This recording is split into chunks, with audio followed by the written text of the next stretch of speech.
strategies and success tips you need to make it big in managed services. My name is Rich Freeman. I am Chief Content Officer and Channel Analyst at Channel Master, the organization responsible for this podcast.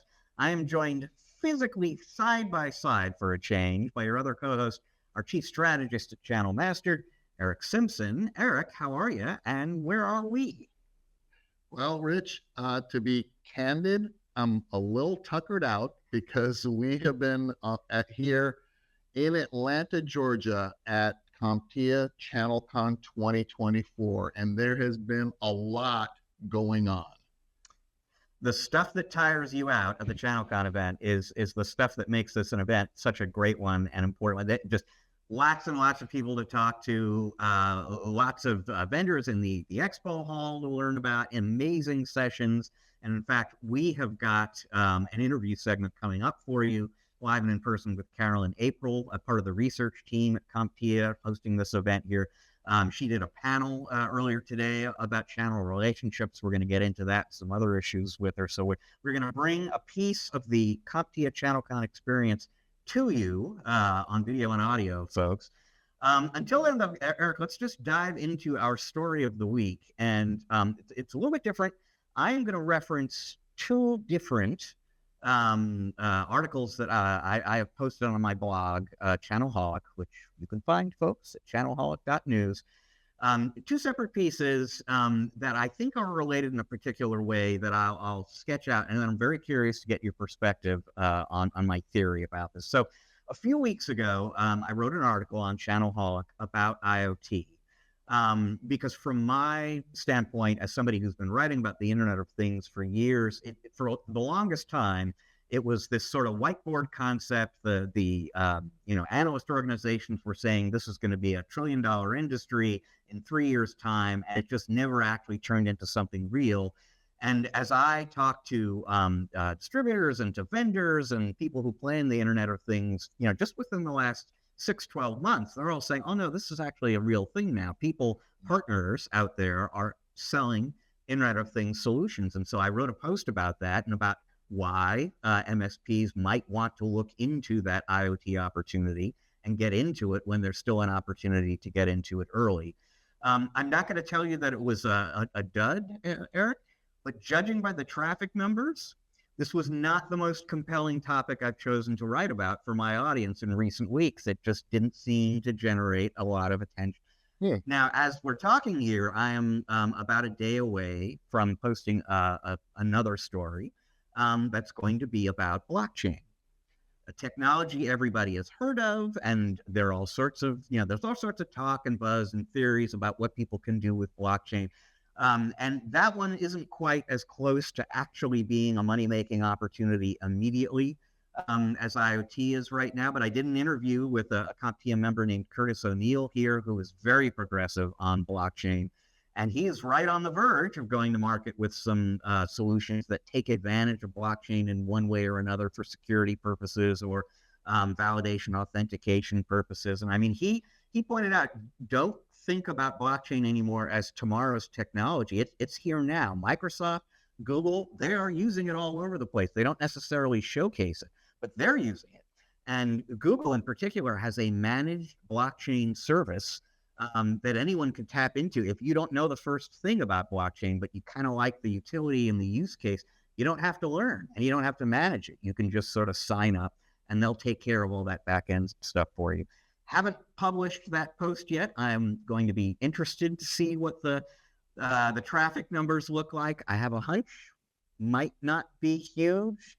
And my theory is that if I'm correct about that the reason people maybe aren't plunging into a blockchain story or an IoT story to the same degree that they are plunging into a cybersecurity story or a mergers and acquisition story is because MSPs out there and vendors as well, everybody is heads down, fighting fires, dealing with today's issues. It's difficult to carve out the time to think about tomorrow's opportunities. And yet, the two of us have had conversations at this event with MSPs who do somehow manage to kind of think ahead. We were talking yesterday with Bob Coppage, very successful, well-known MSP from Ohio. He was telling me He is getting into the industrial Internet of Things. He sees that as an opportunity. And he's been doing that kind of thing for a long time.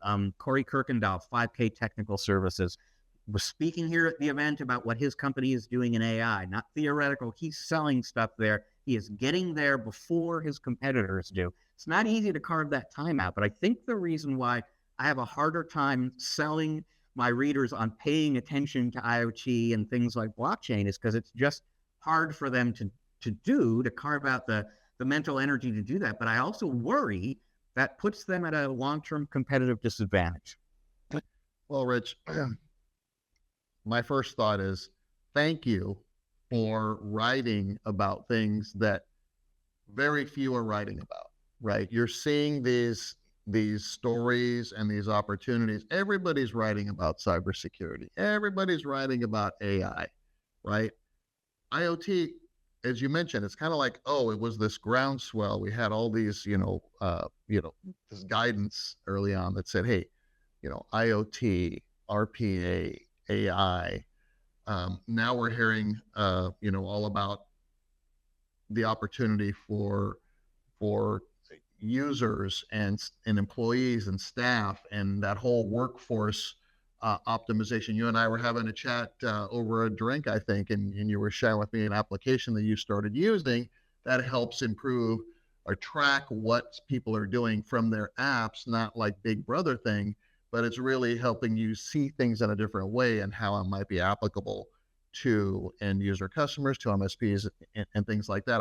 I'm curious when you're going to write about that, because I think that's another one of those stories that maybe MSPs aren't thinking about, like IoT, like blockchain, but this is a kind of a first mover advantage kind of an opportunity, the way I see it, Rich. And MSPs, if we as MSPs are doing our job and trying to skate to where the puck is going to be, then we're already addressing some of the cybersecurity needs of our clients. We're addressing the hybrid workforce support needs of our clients. We're addressing kind of the cloud migration and maybe a little bit of a contraction after recent news, that clients are going through.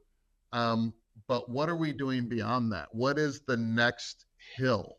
Where's the next opportunity? And I do believe that it's going to be inclusive of IoT for sure. It's going to be inclusive of blockchain. Blockchain is like kind of the underpinnings of secure transactions. We see it with things way beyond Bitcoin, right? That's kind of where it kind of I started tracking it, right? Blockchain, but then no, blockchain actually secures everything that is transacted digitally, and NFTs and all this stuff. I know it's kind of more of a, that kind of a story, but really it's driving behind under the hood stuff for these big behemoth companies, Google you mentioned, and others, and I'm sure, and Microsoft, of course. So I guess for me, just kind of hearing about it and appreciating that, oh, I can differentiate myself. I can lead the charge and be a first mover and take advantage of that. Great idea, but how? Where do we go to say, okay, here's some prescriptive guidance? I mean, other than coming to ChannelCon and hearing from partners that are sharing, that's one thing I love about the CompTIA community. It's like we're up there and we're sharing. We're going to talk about the panel where we had vendors actually sharing, right, and being very open about the way they see the channel evolving and things like that. That's the great thing about being a CompTIA member. But where do we go to get that prescriptive guidance if we're just interested in some of that stuff? You got any thoughts? So, and I'll quickly point out that if you have gotten to the point of where do I go, that's a good thing, because that means you have committed to find the time to do some innovation, to get into one of these markets ahead of your competition, to remain relevant to your customers, to position yourself to compete with these giant M&A private equity backed, managed services behemoths out there. So that's good. So one thing, and CompTIA events are a particularly good example, but just getting out there a little bit making some time to attend events and attend sessions and have hallway conversations with strangers. That really is a good way to learn some information, make connections that can help you without turning this into anything, hopefully, that sounds like an advertisement. The other thing you can do if there is a distributor that you work with regularly is approach them, because they tend to get to these markets before their partners do. And they quite often have, either educational resources or in some cases like professional services. I mean, Ingram Micro, TD SYNNEX, if you're interested in IoT, to take that example that we're using before, they can teach you all about the different solutions in the IoT field that you can offer to your customers. And if there are skills required to do that you don't have, they do. They have those skills, and on a sort of white label basis, they can kind of roll that into your offering. So that's often a pretty good place to get started too. Yeah, those are good tips, Rich. And again, leverage your strategic relationships first, and find out beyond the product and service outcomes that you're receiving from these strategic relationships is those business outcomes, right? What can you leverage from them that can help you grow your MSP practice, right? So sometimes I think, I did this, in my past, Rich, is, kind of categorize my strategic vendor and distributor relationships as just, oh, I'll reach out to them when I need something for one of my clients. And I'd like to swizzle that around a little bit and say, well, go to them and figure out what they can do for your business. Right. So let's move on to your tip of the week, Eric. We are both longtime CompTIA members, longtime ChannelCon attendees. I'm going to say, I haven't actually gotten this from CompTIA. I'm going to say this is the biggest ChannelCon they've ever done. It's kind of an enormous event. There are 174 vendors in the expo hall, which is an enormous number. And it kind of segues us into your tip of the week in terms of what those vendors need to do to earn an MSP's trust. Yes, Rich. During Carolyn April's power panel this morning, we had some, leaders from different vendors come up and just kind of went through, some of what they are doing to shift and earn the trust and maintain the trust and loyalty of their partner channels. But one statistic that Carolyn shared really kind of, I think it raised a lot of eyebrows in the room. It raised my eyebrows. And this is something that, Rich, I would have felt was really accurate and relevant, 15, 20 years ago when I was still an IT provider. And the stat was, but I was surprised to hear that, recent research has revealed this to be true now, or how respondents have responded. And so the stat that Carolyn shared was that 36% of MSPs don't trust that their vendors won't sell directly to their customers. I thought that number was high. Yeah. I feel like we've evolved beyond like the dark days, the dark ages of, this, we get a quote for some product from a vendor, and then the next thing we know, they reached out to that customer directly and given them a price that even our discount levels, we couldn't even match it, and not even on a break even. So it was very interesting. And as the panel continued, Carolyn shared this, and the panel, had some ideas about, well, how do we overcome that? And I think the biggest takeaways for me aren't revelatory in any way, but it's doing right by your partners, right? You've got to earn that trust and confidence, and, adjust your partner programs so that the partners feel like you have their best interest in mind. And we've talked about this before on the show, Rich. I mean, you've got to understand what the day-to-day of an MSP is, what's important to them, what's important to their end customers, what's important to their staff, how do they make decisions, and then what do they value? And we just segued from your news story of the week is, how do you help me become better in my business, right? We've evolved from just leveraging vendor relationships from just getting what I need when I need it to really these vendors moving toward, oh, we're now delivering. We're not just, product centric now. We're delivering services from you. We can white label these services to help you in your business. We now have training and education, right? And it goes beyond some of the table stakes that we figure every vendor has to have to earn our trust and loyalty. Like, okay, a tiered partner program where I get more benefits, the more I transact with you. I can get some MDF, I can protect my deals, deal reg and things like that. Maybe I get some spiffs once in a while.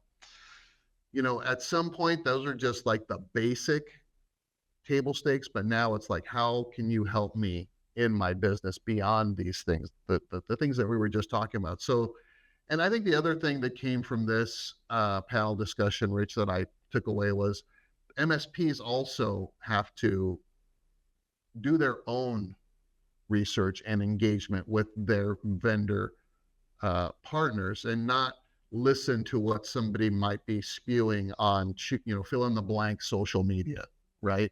And sometimes that just kind of skews the whole conversation. And we know that,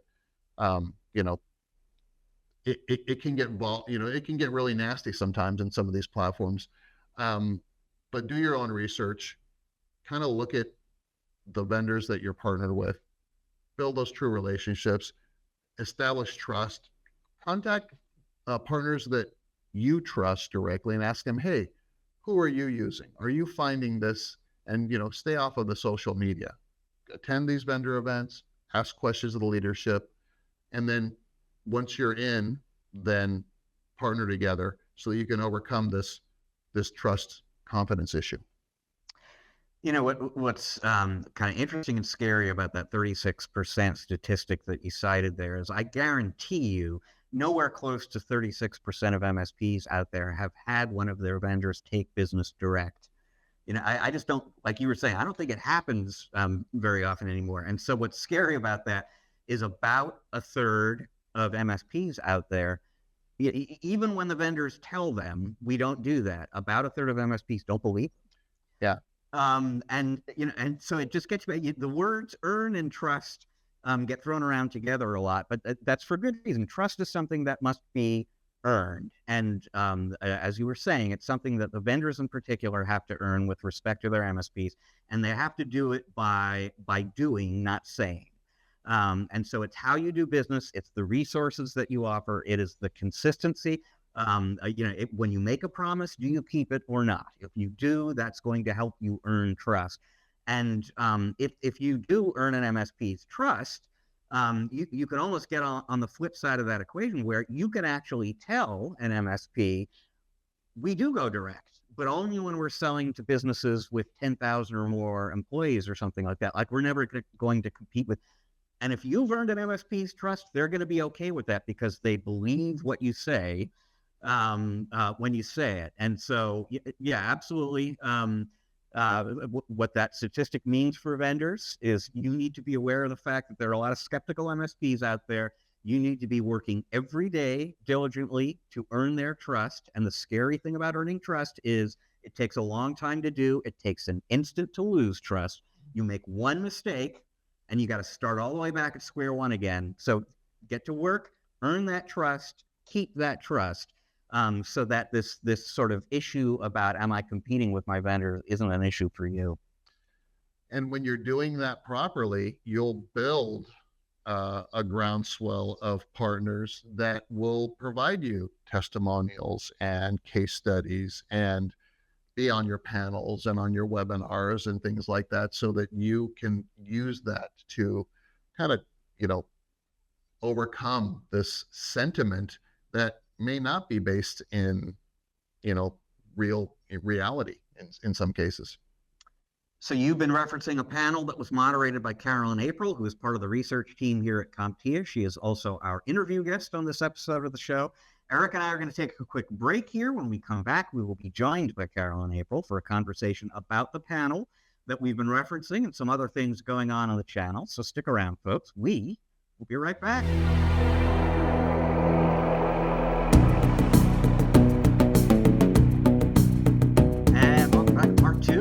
episode of the MSP Chat Podcast, where we are live at CompTIA ChannelCon 2024, and so pleased to be joined by one of our favorites at CompTIA, Carolyn April. Hello. Good to be here.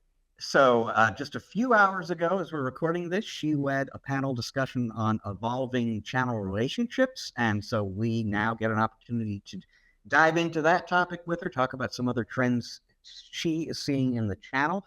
Before we do that, Carolyn, for folks who are not familiar with you, tell them who you are, what you do. A little bit about me? Sure thing. So as Rich just said, I do work for CompTIA. I am on the research team at CompTIA, vice president. My main focus is on the channel industry, the business of the channel, I guess you would say. Less so on technology. We have analysts who focus very specifically on the techie stuff. I've been with CompTIA for almost 15 years now. And prior to that, my background was in journalism. So I was on the media side for a long time in my career. So I've done both tech media and now tech analyst. So I've seen both sides of the aisle, which is kind of fun. No wonder it's so easy to interview you. You know exactly what journalists want. So the panel that you led today kind of zeroed in on a topic that Eric and I have discussed a few times already, just this year on the podcast here, which is this idea of MSPs sort of consolidating their vendor relationships. Right. So, how are you seeing that reflected, and what do you think is driving that? Sure. I mean, that phenomenon is one of the big wow takeaways from our annual State of the Channel research, which we did. I think you saw me present the data on that at our event in March. And the genesis for the question is a tracking question that we put on this study every year. And it's very simple. It's, how many partner programs are you enrolled in formally? And that has been on our study for 11 years. And every year it's been very consistent. The sweet spot has been about 9 to 10 programs. The needle has not moved much on number of programs going down or going up. It's been very stable. This past year, we saw a pretty steep drop in the average number of programs that channel companies said they were participating in, and a deep decline in the number on the high end. So those who were in like 15 to 20 programs, that went way down. The number that are pretty satisfied with being in 4 programs went way up, which I think is highly unusual. I did at the time. So what do I attribute this to?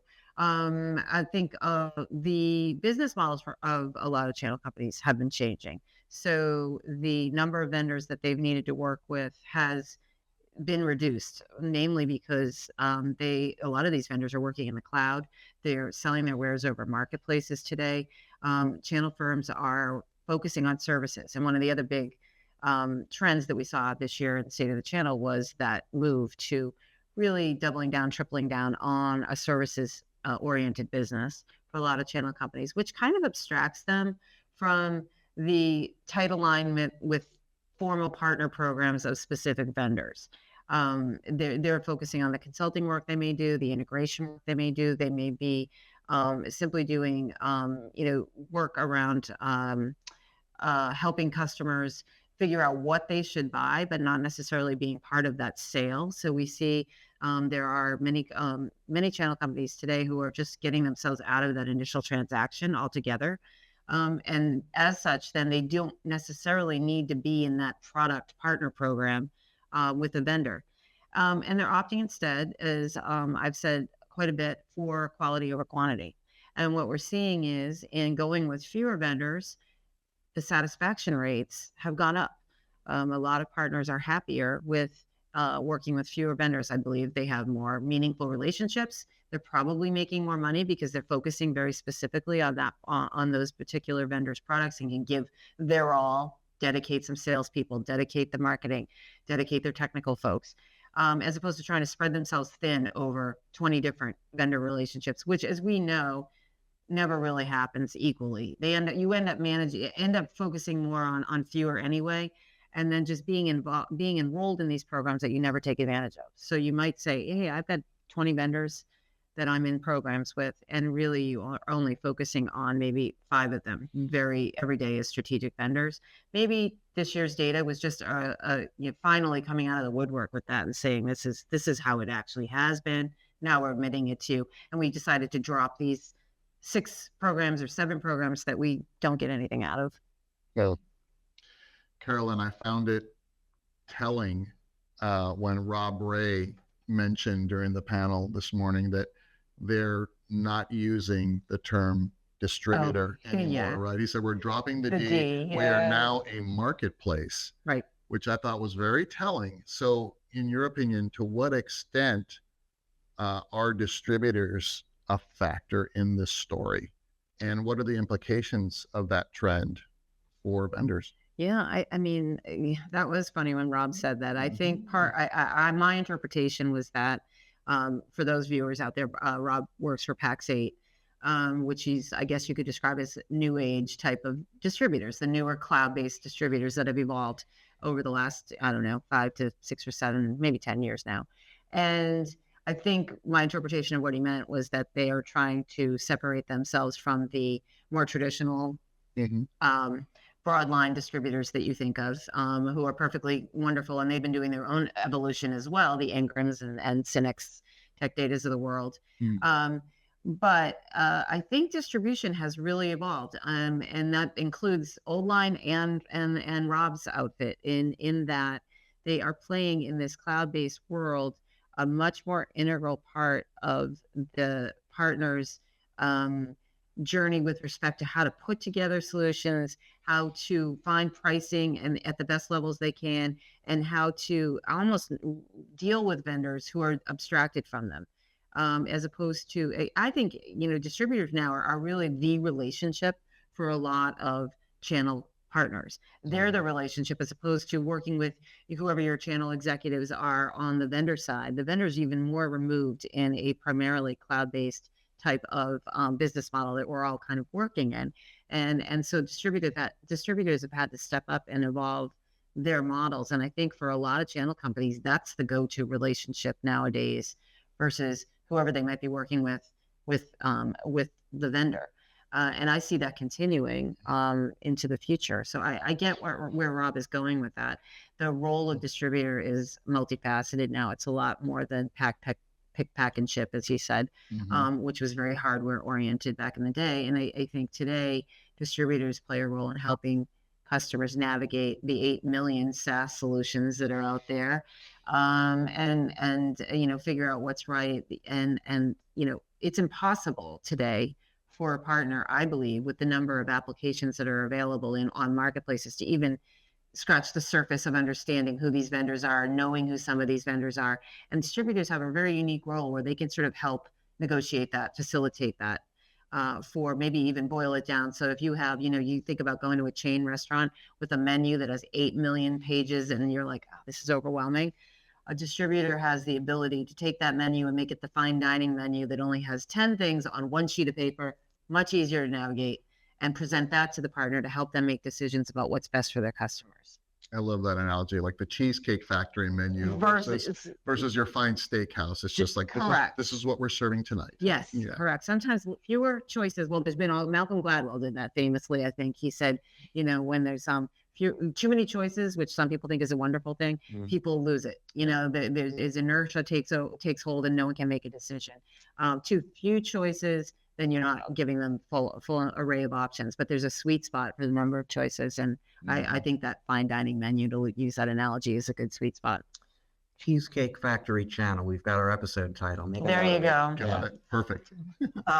So, for vendors, this is potentially kind of an interesting set of developments. So the MSPs want fewer relationships, quality over quantity. They view that, and I won't say distributor, that marketplace relationship is the primary one that really focused on. The vendors theoretically want to remain relevant, have some kind of relationship with the partners anyway. What are the implications of all this for vendors in terms of what they need to be doing versus what they traditionally have been? Yeah, they need to reorient around what partners value today. And that means, kick some of those partner program staples to the curb. They're not useful for a lot of partners anymore. So if you want to remain useful, you got to talk to your partners first of all. So communication is huge, and figuring out what they want. What we find in our studies is that partners today, they're looking for assistance with their business. They want to learn how to run their business more effectively. They want to understand how to navigate some of the newer technologies that is AI going to, ruin my business? Is it an opportunity for me? What does it mean? That's just one example. So vendors have to get out of the mindset that partners are an extension of their own sales arm, and think about how they can, move up the tier. It's not about you can grow in our partner program. It's more about the vendor understanding how to help the partner run and grow their business. I think somebody on my panel today, and I can't remember who it was, said if you weren't, or it might have been Cassie from Lenovo, who had said that if you're not keeping tabs on, it might have been Eric actually, if you're not keeping tabs on your partner's profitability and growth versus your own, you're doing it wrong in today's kind of newer type of relationship. So I think it really behooves, because vendors are a lot more abstracted, especially from the customer now. I mean, I often talk about this, but if you look back, 10, 15 years ago, if you were a reseller going to market, you were selling yourself as the premier HP partner or the premier Microsoft partner, and your customers wanted to know, do you sell HP? Are you an IBM Blue partner? Because that's what we're told that's what we're supposed to be buying. That's not how it's done anymore. Now, vendors are abstracted and customers are looking for a solution. Can you solve my problem here? They don't really ask as much about how the products you're using to solve the problem. So I think for vendors, to answer your question, they have to get over that chasm of it's about pushing our stuff and talk to their partners about what they value. And then that's the way they can partner programs aren't going to go away, but they got to be rewritten, redeveloped, recreated. Carolyn, your data, reflects that partners today are more successful, more profitable as they're reducing kind of the term I'll use is kind of this vendor sprawl, right? This platform sprawl, they're consolidating. Yeah. What implications does that motion have for vendors in general as this gets kind of into a tightening kind of a motion here as we're trying to do more with less vendors? What does that mean for the vendors? Yeah, well, I mean, it obviously it's a bit more competitive, right? Mm-hmm. Vendors have got to step up and they have to make their case. I think for many years, vendors coasted by. They didn't have to really do much. Partners needed to sign up with them to sell their stuff. Now, vendors need to prove their worth. You want to be my partner because we have the best product, or we have the best service, or we can make you the most money, or our partner experience numbers are off the charts. People like to work with us. So there's accountability that comes with a consolidation around the number of vendors that partners want to work with. But that's an opportunity. I mean, it's an opportunity to shine. I think vendors also want to work with the partners that want to work with them. Those are the best relationships. Those are the ones that end up being the most fruitful. So, that also means that maybe, like we often say to, I think you and I have talked about this, we often say to MSPs and solution providers, if you have customers out there that aren't profitable for you, that are a pain in the ass or taking a lot of your time for not as much return, you can fire them, right? You can get rid of. I think for vendors, they don't want a lot of signing up everybody in the room only to have 3 of them in the room actually do anything worthwhile with you. There's no win in having that extra 20 partners signed up to your program. So, maybe this is a nice chance for everybody to put their best foot forward from a vendor perspective and only sign up those partners that want to be with you, that actually align to the same, you guys are working toward the same goals. So if you're a vendor, a cybersecurity vendor that's very specific to helping SMB customers, your product's really SMB oriented, or it might be oriented to a vertical industry. Well, you want to find partners that are in that same wheelhouse, not just try to sign up every vanilla partner out there just so you can say, I've got 50 partners versus I have 10. You're better off to have the 10 that are aligned with you versus the 50 that aren't. So, I think it changes the way that vendors approach recruitment in particular. Let's flip it around and look at it from the MSP standpoint, because to the extent the vendors have to compete now for the attention and the loyalty of the MSP, and work harder for that than they did before. The implication then is that MSPs can and maybe should be a little more demanding, a little bit choosy. So, I mean, what kind of advice would you have for MSPs in terms of how to take advantage of the fact that you're a little harder to get now, and so they're going to have to earn your loyalty? Yeah, I mean, MSPs can be a little more. I mean, I think you see some things. I read like some of the MSP message boards, on social media, and you see the things that they're like deciding, we're going to speak up about this now. We never used to. No, we don't want to be locked into 3-year contracts for anything. We don't want to have to be with you, because if this relationship is going south and we're not making money, we want to be able to get out. We don't need, and that's just an example. But I think that there's going to be more leverage from MSPs. That's not to say that if you are an MSP or any kind of solution provider in the channel that isn't doing your part as well and making any money for the vendor, that they, it's got to be a two-way street. But I think for the first time in a long time, we see that the leverage is almost as much in the hands of the channel companies as it is the vendors, whereas it really was a very skewed relationship power structure before. It was much, the vendors really dictated, these are the terms and conditions, you can be my partner or not, and you got to operate under them. That's changing, and I think that's good for the entire ecosystem. Keeps everybody having to, no one can be complacent. Carolyn, beyond kind of the vendor consolidation that your data reflects, what are a couple of other interesting data points you're seeing in just channel relationships in general? Well, interesting. The relationship to the distributors, as we talked about, is, I think, very, very interesting. They are becoming more partners than simply that warehousing function that they had before, where they would fulfill orders and needs. And I think that that's going to be something to watch for some time.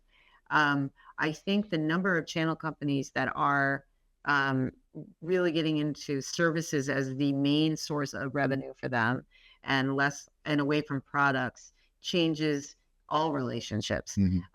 So, they're no longer, there are a lot of channel companies out there that don't really sell product at all, that are becoming consultants. One example I think that we're seeing is in AI. Everyone's like, how do you monetize AI?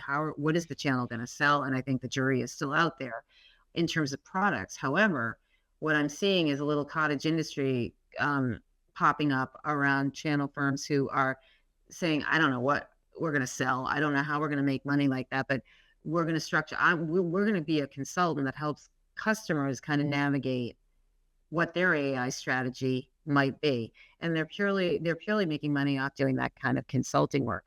Well, that changes a lot of relationships. So if you're a vendor today who is very product oriented, you got to kind of figure out, what does this services push mean to me? And is it okay for me to then decide I'm going to sell a significant portion of my products direct, but I'm going to be very channel focused anyway and bring the channel people in the fold to do all of the services work?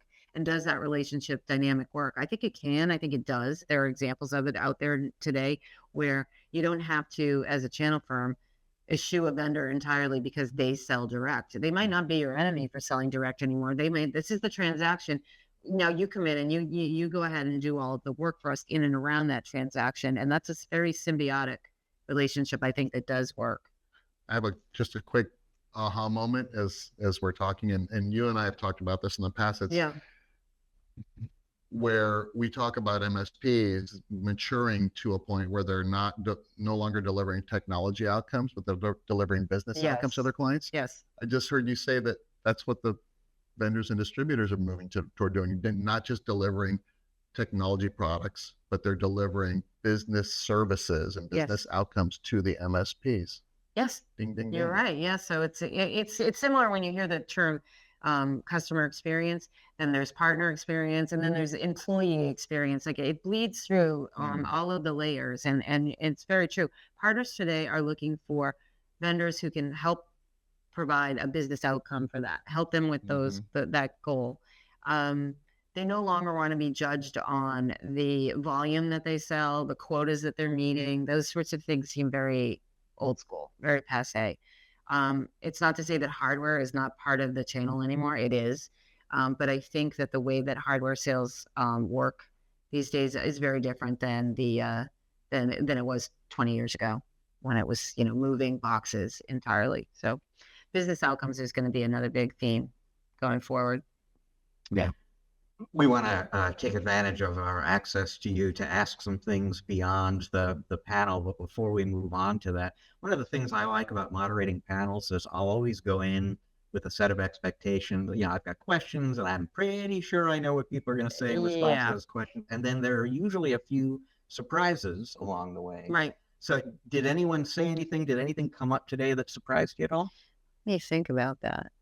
What was surprising to me actually was how I thought very sympathetic. Everyone on that stage were vendor oriented or distributor oriented to exactly the trends we're talking about now. Mm-hmm.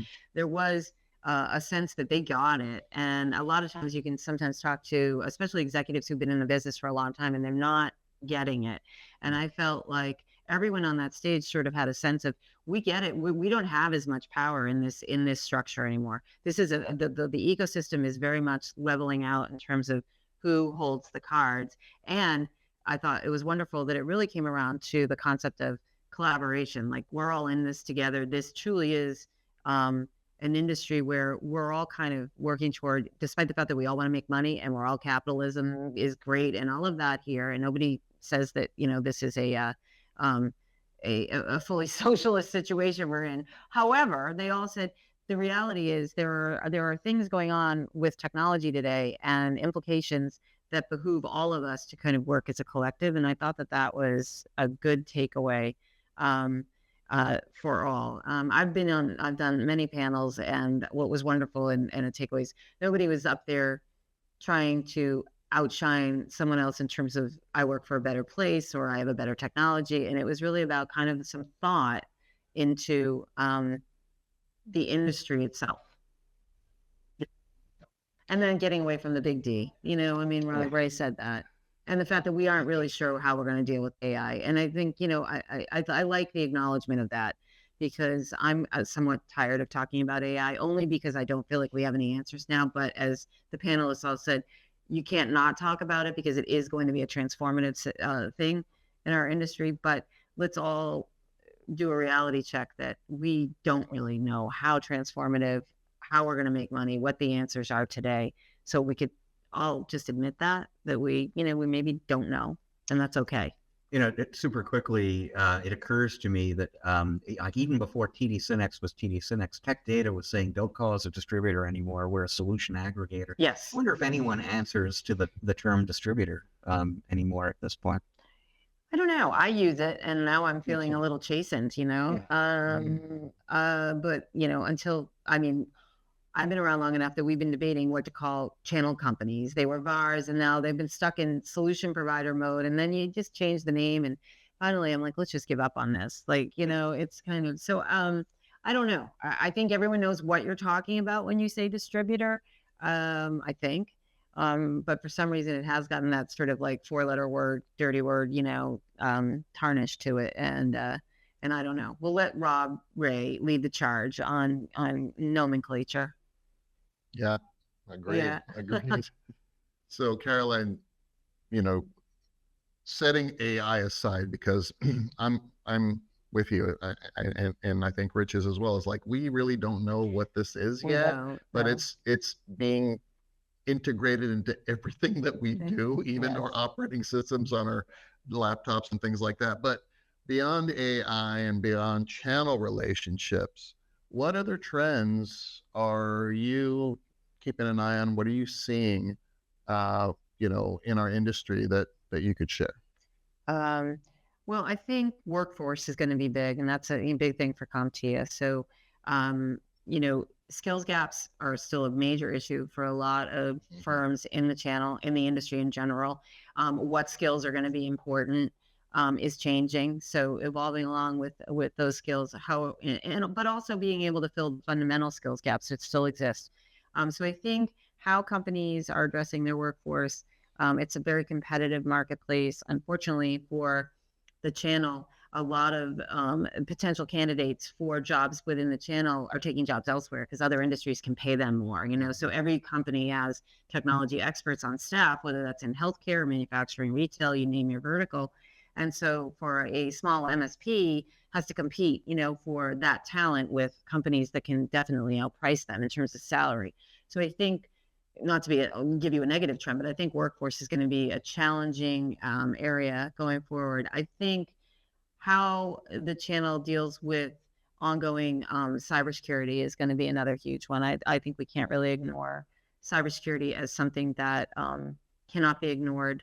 We do a lot of studies on cybersecurity. We've got our annual state of cybersecurity coming up in October. It's in the field, I think, right now, or it's about to be in the field. And that does a deep dive on cybersecurity issues. But I think that the big trend for the channel is, if you were doing cybersecurity as kind of just sort of a basic thing that you would offer to customers, but not something at a deep level, not an expertise, expert area of yours, you're going to fall behind. That every channel company needs to have some higher degree of sophistication when it comes to cybersecurity, and they're going to have to figure out, liability and accountability, and how much they want to put their neck out there for clients, and what the rules of the road are. There's a lot there, and it's important stuff because it can be, business enabling, or it can be business killing, depending on how you deal with it. So I think those two things are going to be amazing. The AI, obviously, we'll be keeping our eye on moving ahead. And then I wonder, all right, I'll throw this one out here too, because I just thought of it, is that will there be any backlash? We saw this week, and I don't know when this is airing, but this week we saw Microsoft's Azure platform go down again, right? Okay, so that affects, all of a sudden, people can't use this, that, and the other thing. It affects business, whether it's a mission critical application that you no longer can run, or something that's just a pain in the butt now, that because you don't have access to it for a while. And these are becoming more common. And I'm wondering if will be some sort of backlash of people wanting to go, you know what, this whole putting everything out there in the cloud and relying on that is a potential liability for us.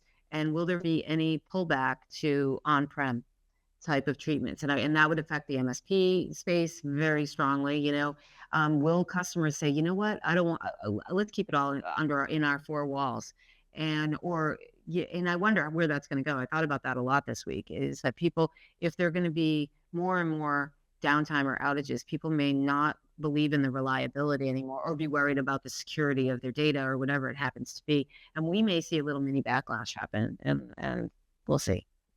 Certainly going to, if nothing else, slow down migration to the cloud. They're going to be a lot of questions. Yeah, no, there'll be much more. The bar is going to be higher.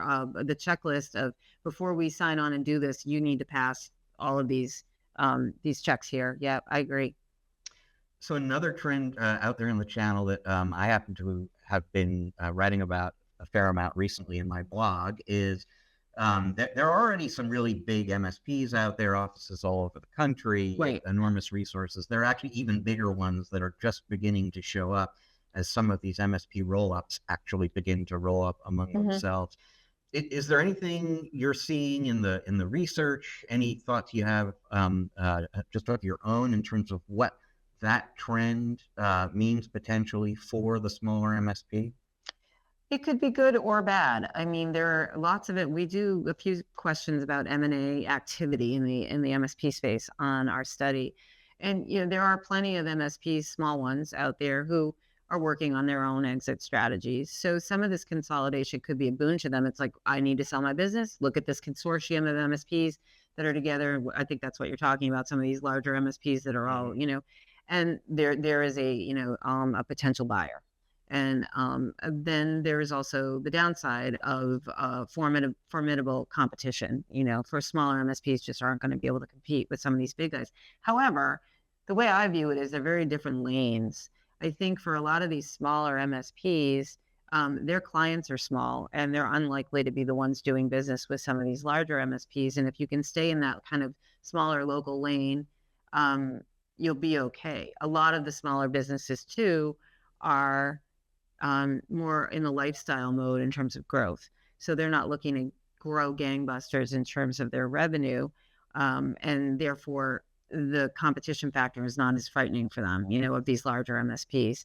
I don't see this as anything beyond like sort of the normal landscape kind of things that happen within any industry. You've got consolidation among some of the larger players. we just happen to live in an industry in the channel where the vast majority of the businesses are small. I mean, most of the SMB, most channel companies are like $1 million in revenue, and they got 10 employees. That is like 75+%, maybe more, of the channel companies. Then you've got these very large ones. So if you do an average, that skews the average. But you drop out the very largest, and then all the sole proprietors. There's tons of those too. People are just by themselves. Drop those two, and you've got like you've got an average about $1 million and 10 employees. Very specific market. So I see it as either, it really depends on what that small MSP's goals are. If they're at the end of their life cycle and they're looking to sell, then this isn't going to be that worrisome. If they're looking to grow, they're a younger MSP, they're small now, but they're ambitious, the presence of some of these larger behemoths could inhibit their ability to do that. But again, it's really going to depend on whether they specialize, they have something, something that helps them differentiate themselves in the market, as opposed to being just a horizontal type of MSP that offers, the basic services. It really is a custom, individual basis type of thing. It's an operational business maturity, challenge, right? Carolyn, you've shared with us the research, the surveys that you're fielding right now around cybersecurity. Yes.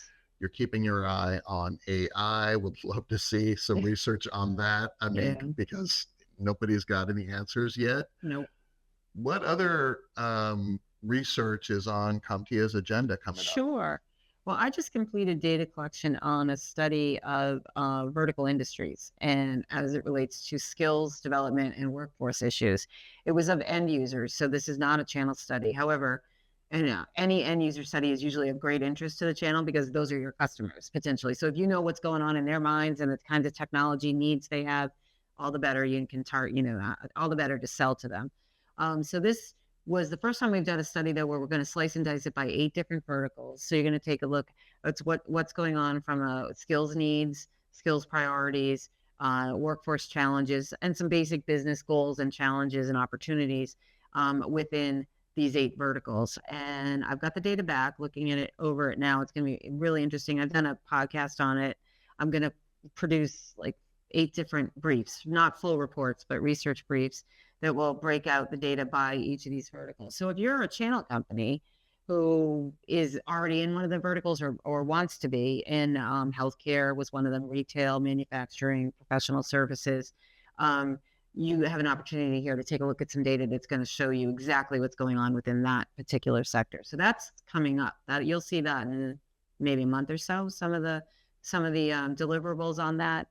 The cybersecurity study will be coming up. We do our end of the year industry outlook, which is our annual trends report that we do. So we'll be prognosticating a little bit over what we're going to see in 2025. I don't know what I'm going to think about yet, but that's coming up toward the end of the year. And then I'll start working in December on State of the Channel again. So it will be coming out at the beginning of 2025.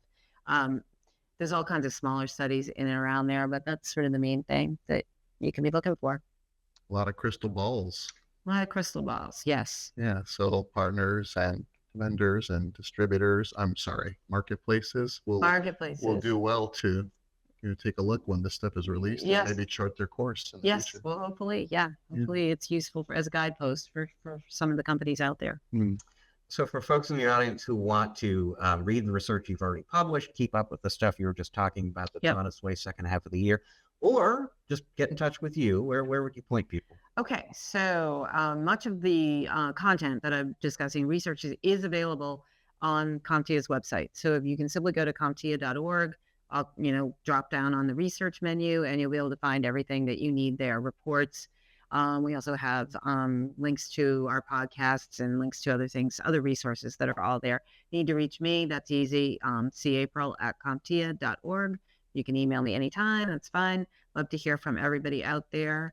Those are the 2 best ways. I also have a podcast I can plug here. All right. I've got a podcast named Volley, and that airs every other week on Fridays. I am a co-host with Seth Robinson, who was also on the research team at CompTIA, and we talk all things tech, the business of tech, workforce issues, and it's about 50-50 of Seth and I doing episodes alone, or and then we have a guests periodically. So it's a breakdown of about half an hour. That's every other week. So tune in for that if you get a chance. Called Volley, and I think that would probably keep people busy enough, don't you? Volley is an awesome show, by the way. You can find it anywhere you can find MSP chat. Yeah, Basically, it's out there. So yeah, I recommend checking out Volley. Carolyn, it is always a treat to talk to you. It is especially fun to be able to do it face to face instead of on Zoom for a change. Yes, that's very true. So thank you very much for joining us, taking some time out here at ChannelCon as everybody is running around. Folks, we're going to take a quick break here. When we come back on the other side of that, Eric and I will rejoin you, talk a little bit about what we discussed with Carolyn here, maybe have a little fun, wrap up the show. Stick around. We are going to be right back.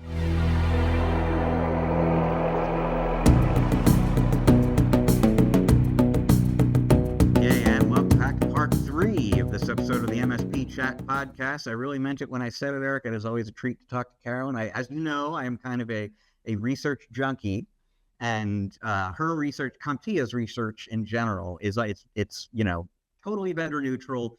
They always know the right kind of issues to explore and questions to ask, and so I love it. And so it's always just a great opportunity anytime I can take it to speak with her. You actually, the thing I kind of want to flag is something that you flagged during the conversation too, which was the whole thing about business outcomes. And that on maybe both sides of that relationship, there's increasing awareness that it's business outcomes, not technology outcomes, that are going to make the competitive difference. And that's interesting to me. It resonates for me because I've been doing interviews with marketplaces. We're not calling them distributors anymore, but for the last year or so, I've been TDSEX in particular has done some research of their own that they've published, where they've really tried to call attention for their partners to the fact that what your customers want are business outcomes, and our most successful partners are the ones who deliver business outcomes. It's good to hear that that's not an uphill climb so much anymore, that the partners and the vendors and the marketplaces all are kind of getting on that same page. And you know what, Rich? I love that that's happening because, back when I was trying to become an MSP, one of the early MSPs in the channel, we did not have that sentiment among our vendors, our distributors. I mean, these were the days when it was very, very hard to be a profitable MSP because of the cost of these products and services that we had to consume and then deliver to our clients. And then in addition, we weren't mature enough to lead the discussion with our clients, and the clients that we were serving were typically the S in the SMB, until we started growing a little bit, got a little bit more mature, then we started moving into kind of the M. But for customers that are concerned with what things cost, and they're in that same business building mode as we were kind of in, the target audience that we eventually replaced as we became more mature and started evolving into this thinking of, anybody can deliver technology solutions. Anybody. That's not our differentiator. Our differentiator is we deliver the business outcomes. We are the strategic technology advisor that helps clients not only invest in the right technologies, but get the most out of their existing technologies.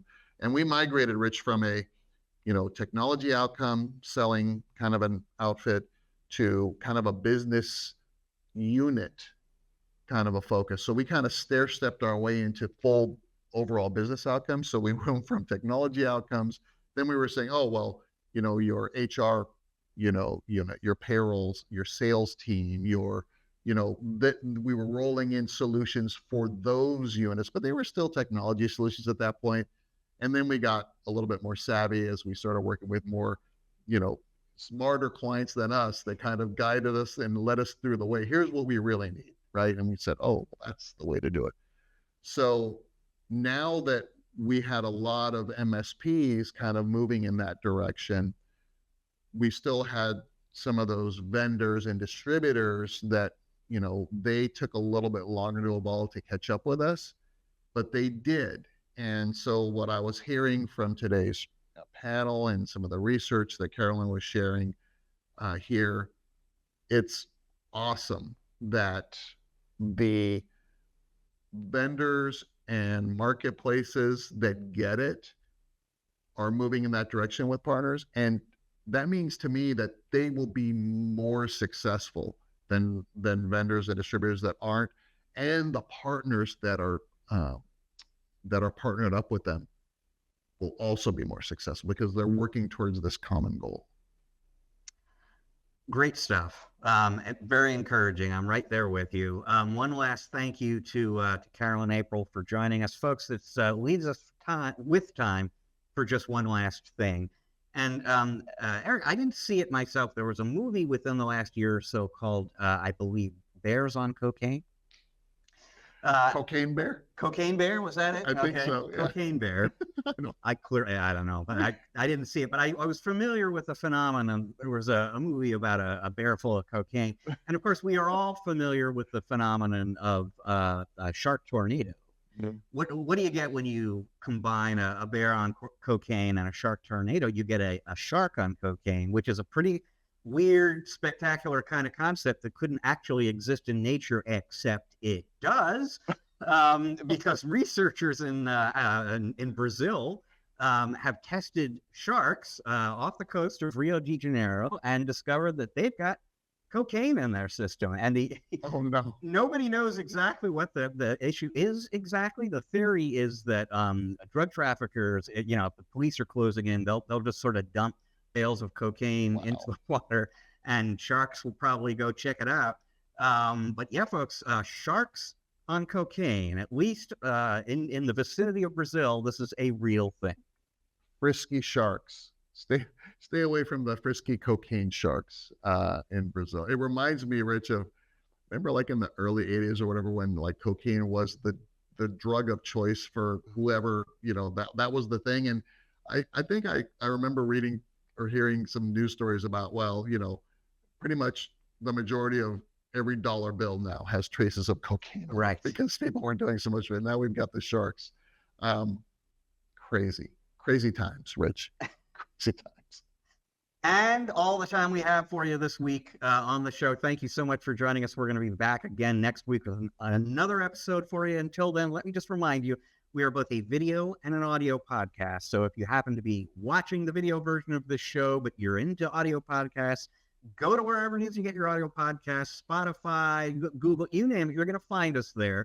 If you're listening to the audio version, but curious to check us out on video, go to YouTube, look up MSP Chat. You'll find us there as well. Either way, please subscribe, rate, review. It's going to help other people like yourself find the show and enjoy it just as much as you do. Now, this show is produced by the great Russ Johns. He's part of the team with us here at Channel Master. He'll be happy to produce a show like this for you as well. And you can learn about that and everything else that Channel Master does for its clients at www.channelmaster.com. Channel Master has a sister organization called MSP Mastered, where Eric works directly with MSPs to help them optimize and grow their practice. If you want to learn more about that and get engaged, the website to visit is www.mspmastered.com. So like I said, thank you for joining us.